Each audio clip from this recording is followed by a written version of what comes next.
plaguicida, indudablemente estamos consumiendo cierto porcentaje de ese producto y nos estamos alimentando de él, lo que genera un problema a futuro.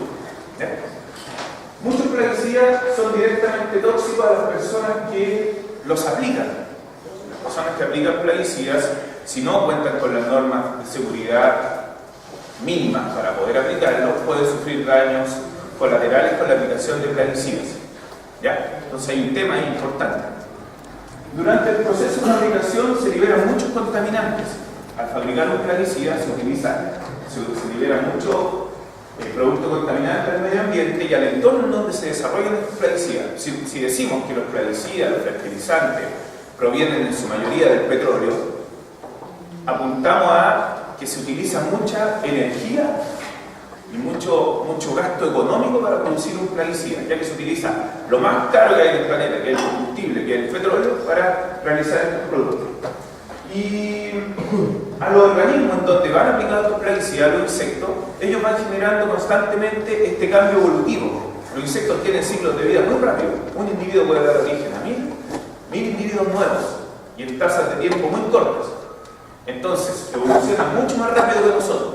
A nosotros nos puede afectar el plaguicida, nos puede hacer muy mal. Al insecto, una generación sí, la otra también. La tercera generación cambió el insecto, su genética, y hay que inventar un plaguicida nuevo. O si no, aplicar más de ese mismo plaguicida que estamos aplicando desde un principio. ¿Cuáles son, aparte de estos tres temas que son importantes, el uso de monocultivos, la eliminación de los enemigos naturales y la excesiva aplicación de productos químicos, el control de plagas a nivel convencional? Cuando hablo de convencional, hablo de la agricultura tradicional. ¿Ya? Más adelante vamos a explicar algunas características. Hay un problema en la aplicación de productos químicos. La forma como se programa la aplicación de productos químicos es muchas veces a calendario. ¿Qué significa calendario? Que todos los años, en tal semana, se va a aplicar tal producto químico, siendo que los insectos y todo lo que tenga relación con la vida depende mucho del medio ambiente. O sea, por ejemplo, dicen que la tercera semana de septiembre hay que aplicar tal producto químico. Eso tal vez un año está bien, pero si el próximo año las temperaturas aumentaron, disminuyeron, no hubo una lluvia, ese producto químico no va a afectar de la misma forma que afectó el año pasado, porque el ecosistema cambió. Entonces la aplicación es calendario que no toman en cuenta lo que sucede con las plagas. Por ejemplo, los ciclos de vida, los vuelos, la cantidad de individuos, los umbrales de daño. ¿Qué es el umbral de daño? Es el daño económico que genera una plaga. Nosotros controlamos una plaga cuando el problema que genera la plaga es mayor al costo que me trae controlarla. Entonces ahí hay un tema importante. Aplicar un calendario es una de las problemáticas que presenta la agricultura convencional. Otra cosa, utilizar de forma consecutiva productos con el mismo ingrediente activo. Como vemos acá, los insectos tienen un ciclo de vida. Hay dos tipos de ciclo de vida de insectos. Uno que pasa de adulto, huevo, el estado larval, el estado de pupa y adulto nuevamente, y otro que pasa adulto, huevo, el estado juvenil y adulto nuevamente. Cualquiera de los dos ciclos tiene una característica muy importante. Un individuo puede dar origen a muchos nuevos insectos. ¿Ya? Entonces, de esta madre y del padre se hacen muchas cruzas genéticas. Lo que lleva consigo a que los individuos resultantes sean muy distintos tanto a la madre como al padre, lo que genera un cambio genético. Los insectos viven en comunidades grandísimas y por eso son considerados plagas cuando se adecúan a un sistema. Entonces, los insectos tienen una alta capacidad de mutar. Mutar es cambiar genéticamente, debido a su altísima tasa y velocidad de reproducción. Un individuo puede dar origen a cientos de insectos y al utilizar el mismo producto químico, esto se adapta, haciéndose resistente al producto. Y por eso vemos cada vez que van apareciendo insecticidas más complejos de utilizar, insecticidas más tóxicos. Y es por eso que los insectos van mutando. ¿Ya? Ahora, si a este insecto le genero el estado anterior de tener un monocultivo de 50 hectáreas, por ejemplo, de una planta, sin ningún enemigo natural, y solamente lo controlo con productos químicos, le doy más facilidades cuando estoy dando todas las condiciones para que se transforme en una superplaga. Actualmente, la tecnología agrícola aplicada, la biotecnología, ha ido utilizando las plantas o los individuos que se denominan transgénicos, que son individuos modificados genéticamente. ¿Qué se hace? a nivel celular, a nivel de la genética, se aplican genes que son insecticidas para algunos insectos. Y por ejemplo, un insecto, si se come un grano de este maíz, se puede morir, porque el maíz viene con el insecticida incorporado en su gen. Y son plantas que son resistentes a los insectos porque están, entre comillas, envenenadas con insecticida. ¿Qué pasa? El insecto va a morir la primera generación, la segunda generación, la tercera generación y después va a mutar. En cambio, nosotros vamos a comer este maíz y como nos reproducimos en una tasa de reproducción en un tiempo mucho mayor al que lo hacen los insectos, no vamos a poder mutar nunca. Y este maíz, que es transgénico, posiblemente nos produzca daño a futuro.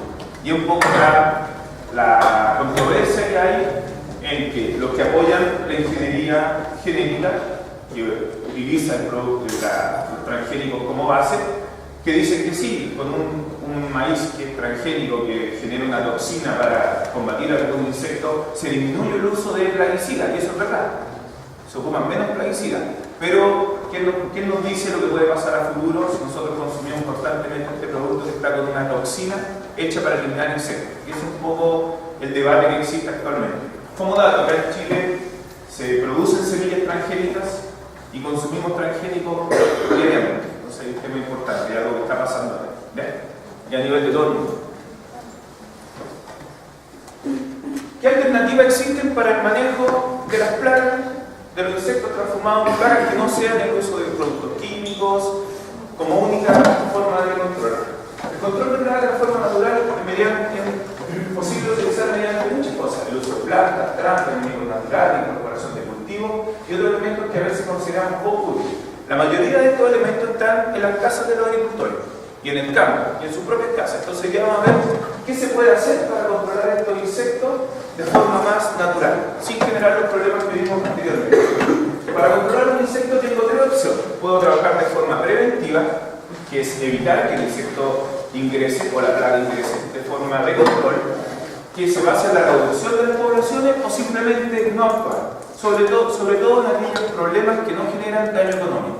Por eso les digo, si ustedes ven una mosca o un chanchito blanco en una planta y que no sea significativo para la planta, que no le cause daño, no es necesario controlarlo, porque es parte del ciclo también, parte de la biodiversidad que tiene que tener un sistema. Entonces va a haber algunas alternativas. La capacidad que tiene una plaga para producir daño depende de dos factores: el potencial biótico y la resistencia al medio. El potencial biótico es la capacidad que tiene el insecto de reproducirse. Como vimos, la mayoría se reproduce de forma muy rápida y con una alta tasa de reproducción. Es la capacidad que tiene un parásito para multiplicarse sin que nada suponga o disminuya su poder de multiplicación. El potencial biótico depende de la velocidad de multiplicación del parásito y de la proporción de individuos que cada sexo que produce cada generación. Y el otro tema importante es la resistencia del medio. Agrupa un conjunto de factores que en un ecosistema determinado contribuyen a mejorar la multiplicación del parásito. Podemos apuntar estos dos temas, al potencial biótico y la resistencia del medio. De esa forma se pueden disminuir las plagas y la capacidad que tengan estos de causar daño en los cultivos o generar problemas a nivel local. Vamos uno a uno. Una buena forma de disminuir el potencial biótico, la tasa de reproducción de un insecto, es utilizar insectos que sean depredadores o competencia de los patógenos. Aquí vemos una chinita comiéndose otro insecto. Las chinitas son devoradoras de muchos otros insectos. Por ende, cuando vean chinitas, déjense, porque son controladores biológicos. ¿Ya? Si ven una chinita en una casa, en una planta, traten de dejarle darle condiciones para que se desarrolle, porque ellas van a hacer su trabajo. ¿Cuál es su trabajo? Ir alimentándose de aquellos insectos que nos producen daño. ¿Ya? Entonces, esto se puede conseguir de muchas formas. ¿Cómo puedo potenciar la aparición de estos depredadores naturales? Primero, permitir el desarrollo de plantas alternativas, las que denominamos como malezas, que sirven como hospederos a los controladores biológicos.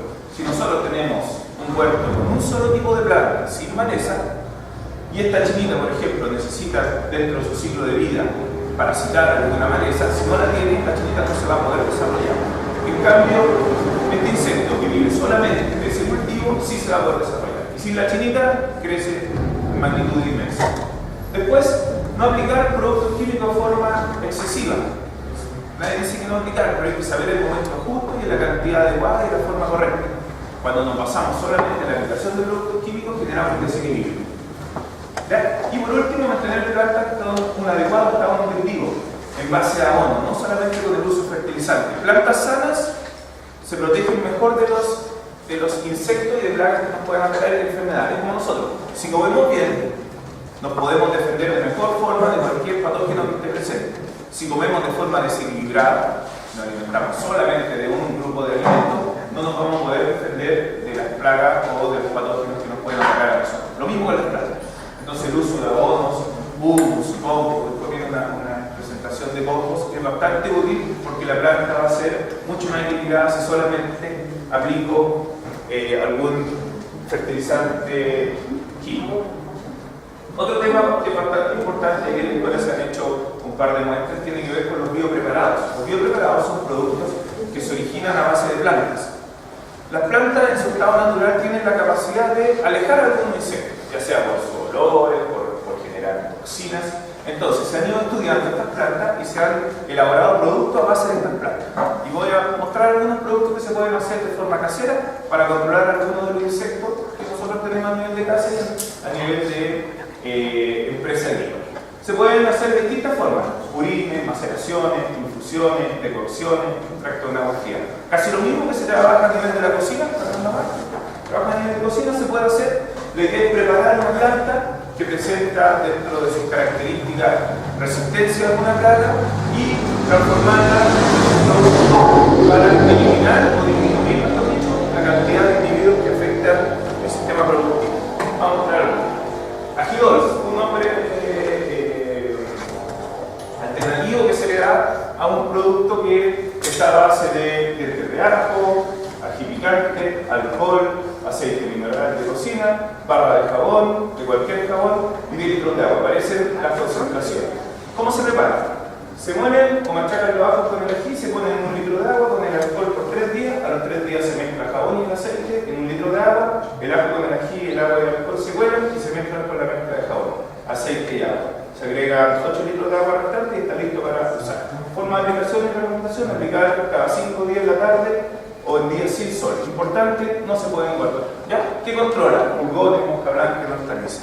Entonces, en vez de ocupar un producto químico, se puede elaborar un producto que es mucho más económico, mucho más sano y se encuentra en materiales dentro de cualquier casa, en cualquier lugar, para controlar algunos problemas a nivel de hortaliza o de casa. Y asimismo hay un sinnúmero de productos químicos, productos orgánicos, disculpen. Y ustedes los pueden encontrar, buscan en un libro, en el internet, aparecen un sinnúmero de productos que nos va mostrando un camino más sustentable al control de plagas, no solamente la aplicación de productos químicos. El agua con la basa sirve para controlar insectos, especialmente los pulgones. La mezcla de ceniza, sal con ají, infusión de tabaco, infusión de quillay y crisantemo, plantas que aquí se encuentran presentes sin ningún problema, las podemos encontrar. ¿Ya? Eso son el uso de biopreparados. Y por último, la última forma de controlar los insectos son, de forma alternativa, el uso de los métodos físicos. ¿Ya? Los medios de lucha físicos pueden cerrar el sistema a la penetración de los parásitos, en algunos casos para algunos parásitos el empleo de medios físicos suficientes, como por ejemplo generar barreras, trampas, que puedan disminuir la entrada de estos organismos patógenos. La primera, recogida de individuos. Si veo algún insecto que sea dañino, eliminarlo, recogerlo. Trampas o refugios, repulsivos, trampas o cero, giras y trampas adhesivas. Todos estos métodos, 6 métodos, sirven para disminuir la entrada de los individuos de forma física al sistema productivo. Aquí vamos a ver algunos ejemplos de estas trampas que también se pueden utilizar en la agricultura.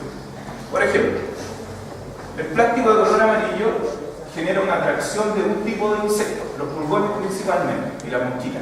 ¿Por qué el amarillo? Porque se parece mucho al color que tienen los pétalos de las plantas, entonces los insectos se atraen. Cortar un pedazo de plástico amarillo, ponerlo en el lugar donde se movilizan los insectos y impregnarlo con un aceite de comida es bastante útil, debido a que los insectos se van a llegar al plástico amarillo y van a quedar pegados. Entonces es una trampa que no utiliza ningún producto químico. El principio es que salieran y no puede salir de ese aceite. Aceite de cocina y un plástico amarillo se puede encontrar en cualquier lado. El uso de trampas con botellas recicladas, se pone un cebo, se corta la botella, se da vuelta, se pone un cebo y los insectos que entran y pasan por el cebo después no pueden salir por la forma en cómo se pone la botella. y también sirve para controlar algún tipo de insectos. Estos son un poco más fuertes de verlo, pero también se utilizan, porque son aquellas como lámparas que se utilizan que sirven como para eliminar insectos por radiación. Pero todos estos son métodos alternativos al uso de pesticidas o plaguicidas. ¿Ya? Para terminar, para concluir, alguna cosa importante. Cuando hablamos de proteger los cultivos, se deben entender cuáles son los factores que han cambiado y cuáles son los medios que se pueden adoptar para volver nuevamente al equilibrio.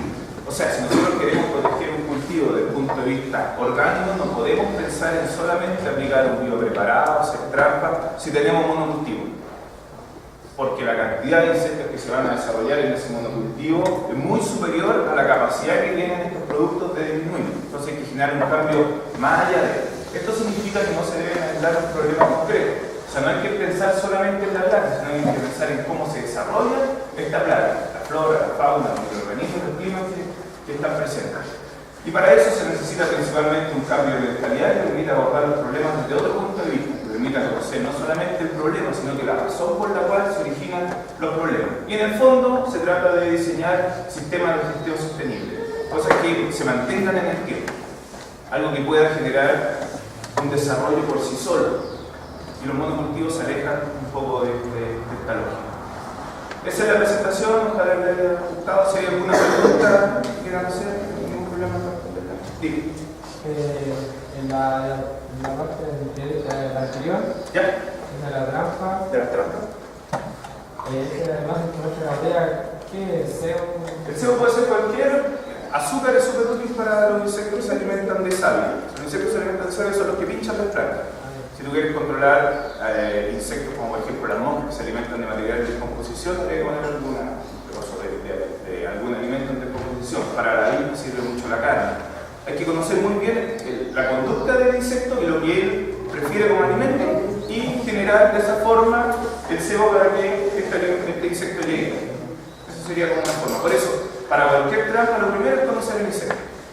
Yo tengo que ponerlo en una parte así colgando. Claro, en algún lugar donde el insecto deambule fácilmente. Si, por ejemplo, si tienen trampa para ratones, por ejemplo, también utiliza cebo. Se ocupan principalmente los rincones porque es donde el ratón pasa fácilmente. Las moscas también es un lugar donde lo encuentran. Esa trampa yo tengo un tío que tiene agricultor. ¿Ya? Y tiene esa trampa para la chaqueta amarilla. Con miel. Con miel. Con miel y con agua. ¿Ya? Entonces, toda la chaqueta amarilla tengo que hacer. Va por ahí un poco el tema. Conocer primero muy bien la conducta del individuo y después generar la forma de atraer al mismo. La diversidad de cultivos que tiene que ser en grandes hectáreas o puede ser también en un huerto familiar. Ideal, es mucho más fácil que sea en un huerto familiar, pero puede comenzar a generarse esta diversidad de cultivos. Es mucho más simple realizarlo en un huerto familiar, sembrando plantas que no sean de la misma familia. O sea, por ejemplo, yo no conozco muchos temas, pero por ejemplo, un hilera de tomate, un hilera de choclo, un hilera Claro, así. eso es bueno porque, supongamos, aquella plaga que ataca solamente el maíz o el choclo, es muy difícil que tenga como hospedero secundario el tomate. Entonces, va a alimentarse quizás bien de la hilera de maíz, pero con el tomate no va a tener alimento, entonces no va a poder desarrollarse en una super plaga. A nivel de grandes hectáreas es un poco más complicado, porque transformar esto en algo más diverso es más complicado, sobre todo porque no existe la maquinaria para poder trabajar. Pero a nivel de agricultura familiar campesina, cualquier persona que tenga en su casa una huerta o un invernadero es mucho más simple de realizarlo. ¿Qué pasa con la maleza? Porque usted dice que al sacar la maleza también sacan su depredador. Claro. Pero ¿qué pasa si se supone que la maleza no permite que el cultivo crezca? Hay formas de controlar las malezas sin, entre comillas, controlarlas. Por ejemplo, hacer un riego previo a la siembra, cosa que las malezas germinen y eliminarlas en ese momento y después sembrar. Entonces, nuestras plantas van a ir con un periodo ganado contra las malezas. Van a ser plantas más grandes, las malezas van a ser más pequeñas. Entonces, mientras la maleza no interfiera por luz, agua y nutrientes con la planta, puede desarrollarse sin ningún problema. O sea que podríamos decir, por ejemplo, que se pueden sacar algunas malezas Sí. y no todas. Y controlarla en cierto momento, sí, podría ser eso. Sobre todo porque las malezas en el suelo generan, aumenta la cantidad de microorganismos que son beneficiosos, disminuye la pérdida de agua, tienen grandes ventajas. Pero es mucho más aplicable a pequeña agricultura que decirle a un gran agricultor que dirige la maleza, él lo va a pensar todo de eso, esos objetivos son distintos.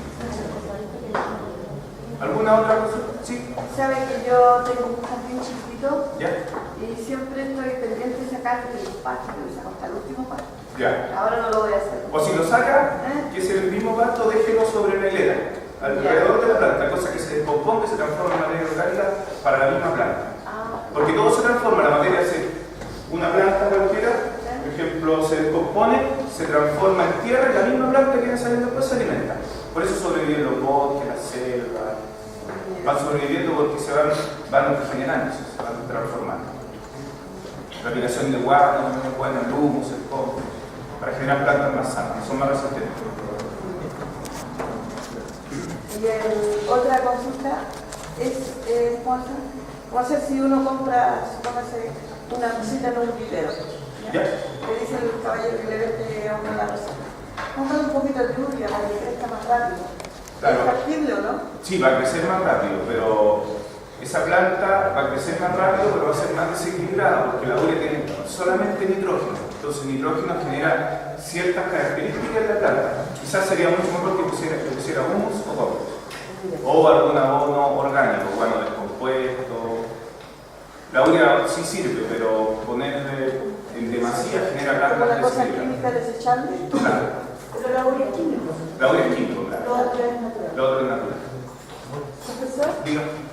todo esto que usted dio como de la química, a las plantas medicinales, ¿no hay problema en echarlo? No, para ninguna. De hecho, las plantas medicinales menos, porque cuando quizás uno de los problemas es que uno pueda consumir estos productos y las plantas medicinales, al final las plantas medicinales pasan por un proceso previo al consumo. Entonces no va a consumir este producto cuando esté activo. Entonces, de hecho, mucho mejor. Porque yo las tengo como fresquitas, entonces si le echo después solo con la bala yo le voy a sacar. Sí, pues se va todo. Lo que son repelentes. Por ejemplo, el ají y el ajo generan una sustancia que hasta nosotros mismos nos complica cuando comemos. Entonces, el insecto le genera eso. El jabón hace que esa sustancia se adhiera a la hoja y no se pierda, no se escurra.